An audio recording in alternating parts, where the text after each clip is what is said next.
Welcome to Teacher's Corner from Stenhouse Publishers. I'm Nate Butler. Our guest today is Matthew R. Kay, author of Not Light But Fire: How to Lead Meaningful Race Conversations in the Classroom. Matthew has spent his career learning how to lead students through the most difficult race conversations. And in Not Light But Fire, he not only makes the case that high school classrooms are one of the best places to have those conversations, but he also offers a method for getting those conversations right. We start our conversation with Matt explaining the origin of his book's title. I like to think that it means that we should avoid showy conversations and meaningless conversations, and that we should try to push towards having conversations that actually are significant and actually mean something. Well, in 1852, Frederick Douglass was invited to speak at a convention, and that it was celebrating the 4th of July. And after spending the first around half of the speech kind of, thanking as the people who invited him and giving a history of America, he made a really rapid turn and said, "But I don't know why anyone invited me here. It seems like it was all for show. Like you have a pet slave who has escaped and is here to tell their hero story and make everyone feel good. And that's not what this is supposed to be. And because there are actual things that need to change, and we need to do something about all the injustice that's out there, and we're wasting our time with these shows and these showy conversations." And so one of the lines from his speech was that we don't need any more light, we need fire. We don't need any more shows. We don't need any more things that are just done for status. We need conversations that actually are going to lead to some sort of action. I encountered that speech in college in a Frederick Douglass course, and I fell in love with it. And it's been in the back of my mind for years and years and years. And so when I had the opportunity to write this book, it drove me, and so I decided to let that really ride through the book. But what I love about it is not just a title. It's actually every piece of the book is, I want teachers to be thinking, is this a fire conversation? Can I be pushing towards something more meaningful? And so I tried to do that. In your book, you write that one of the key questions you ask of teachers is, how healthy is your classroom? What's behind that question? How healthy is your classroom environment? And how healthy are the relationships that exist in your classroom between teacher to student and student to student? I just think that if you are a student, you don't often come to class expecting the kind of vulnerability that race conversations ask of you. And a lot of times teachers just assume that kind of vulnerability just comes naturally and will be appreciated.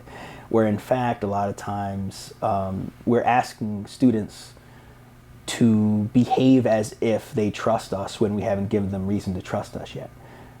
We haven't given them the idea that we care about them outside of their academics and outside of their, how they perform as scholars, which normally isn't a problem. But if you're asking them to if you're asking them to encounter and deal with and wrestle with race conversations that are tough, you're stepping a little bit outside of what they were expecting from their classroom teacher and what school has always expected of them. And so in order to ask for that kind of vulnerability, you kind of need to step up your game as far as being trustable and as far as showing that you care about them beyond just their grades and their performance in the classroom. So I think how successful these conversations go tends to have a very strong relationship with how healthy the relationships are in the room. And because it's almost impossible to get them perfect. And kids tend to cut you a little bit more slack once they know that you care about them. And you get the freedom to make a few mistakes that won't get you, thrown into the news, or won't get you spoken about in the hallway as someone who doesn't care about them. All those things that happen when we make mistakes. Kids have a better chance of treating us like humans when we show our human side and we respect their human side. I know I couldn't get very far in the book as far as thinking about my conversations without coming across a mistake I made. I don't think I go 2 or 3 pages without thinking, oh, I used to do this, or I did this wrong, And I think the only reason I've been able to survive and grow towards thriving in these conversations is because my kids know that I care about them beyond beyond maybe what they expected. And so they're willing to cut me a little bit more slack than what they would expect. So. Related to that, one of the things that struck me about your book when I was reading it was the importance of making sure that students weren't just talking to you, but that you were creating an environment where they would need to speak to one another. How does that change the dynamic when students are asked to speak to one another rather than to the instructor? Yeah, well, I think it changes the dynamic because students aren't necessarily used to being a part of a community of scholars, or it's normally it's a series of one-on-one relationships with the teacher, which again is not necessarily bad, but when I think it's step one. But I think students need to be able to understand that there are other people in the room, and they all have good ideas, and they all have been through something, and their story is not the only story that's out there. And I think that doesn't come naturally. We tend to assume that it comes naturally, but school is such an individual exercise from the moment they start taking school.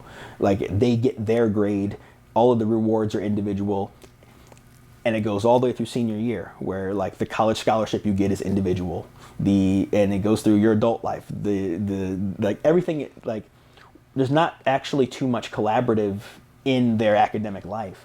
And so we shouldn't jump then to heavier conversations, and again, the vulnerability that I'm talking about, without teaching them how to communicate with each other so that everyone feels respected and that everyone feels valued and everyone feels important and smart. And we need to not assume that they come by that naturally, because when would they have? Like, who would have taught them to listen to each other? Who would have taught them to how to listen?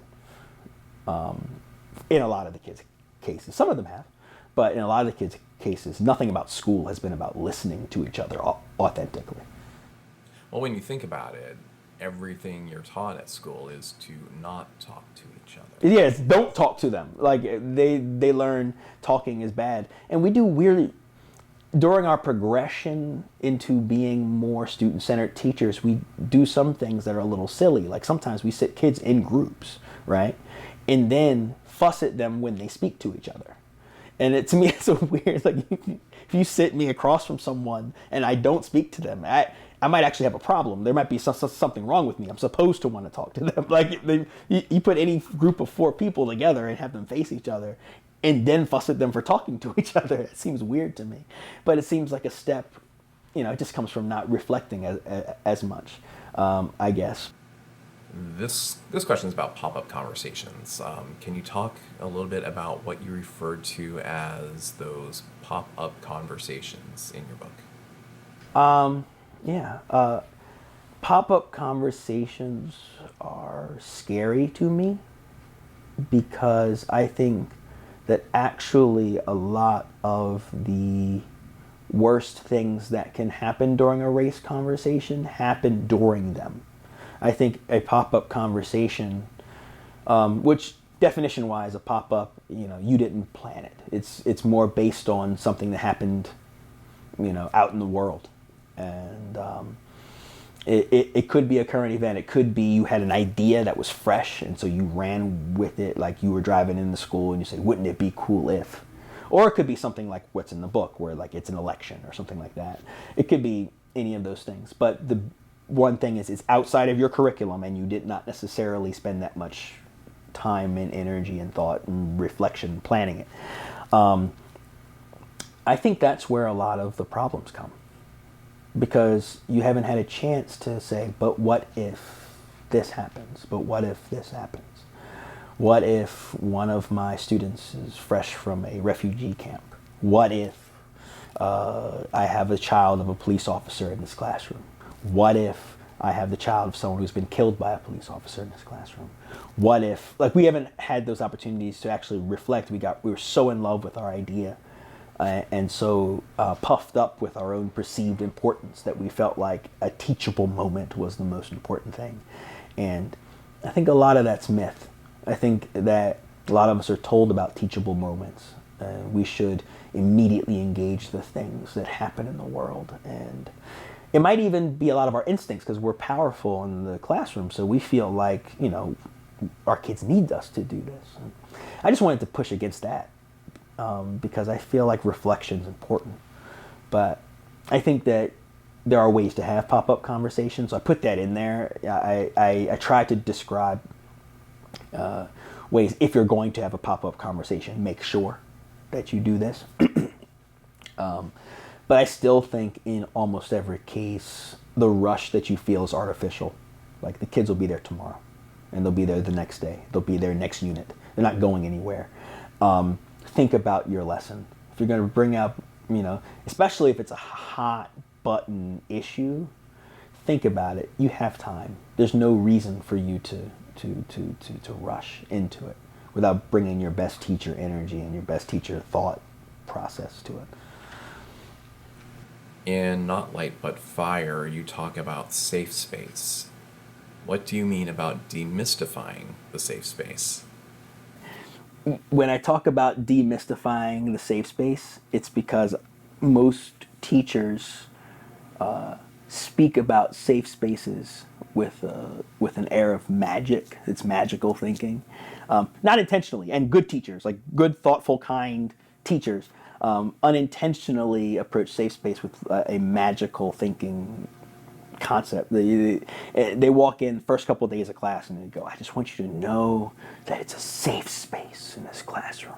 I want you to know that you should feel safe. And they'll put stickers up on their doors and say safe space. And I think that's important because it's good right on. I've had kids say, thank you for having the LGBT safe space thing on your door. I feel good walking in your room. So I'm not saying those are bad. What I'm saying, though, is that it's not magic, right? And so if you have a sticker on your door, for example, saying it's a safe space, and then nothing else about your class environment is safe, the kids won't feel safe. It's just a sticker. A safe space is not magic. You can't just say abracadabra and now have a safe space. Nor can you punish your way into it or discipline your way into it. You have to practice the skills that make people feel safe. And so I have chosen to focus on listening. There are other things, but I chose to focus on listening because the book's about conversation. And a constant that folks say is, I feel safest when listened to. I feel unsafe when they're not listening to me. And that's a basic. If you're asking 12-year-olds, they say it. If you're asking 60-year-olds, they say that. When I feel listened to, I feel safe. Like, genuinely listened to. And so I figured, well, then if you're going to make a safe space, then it stands to reason that you need a listening space. And so, okay, what makes someone a good listener? And so there are lots of people who have written about this. There are plenty of experts on listening. So I just shared what I do in the classroom.